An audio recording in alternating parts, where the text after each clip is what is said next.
ભગવાનનું હાસ્ય મધુર છે, ભગવાનનું હૃદય મધુર છે, ભગવાનની ગતિ મધુર છે. એટલું નહીં, ભગવાનનું સર્વસ્વ મધુર છે.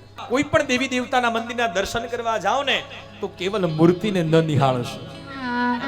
એ મૂર્તિનો અંદર ભાવ જે રહેલો છે ને એ ભાવને સ્વીકારતા શીખો. સાહેબ, આપોઆપ કનૈયો તમને મળી જશે.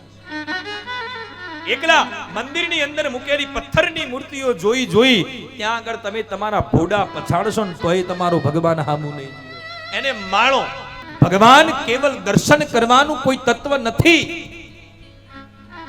ભગવાન આગળ જઈ બે હાથ બંધન કરી મસ્તક નમાવી એના ચરણ સ્પર્શ કરવાનું કોઈ માધ્યમ નથી.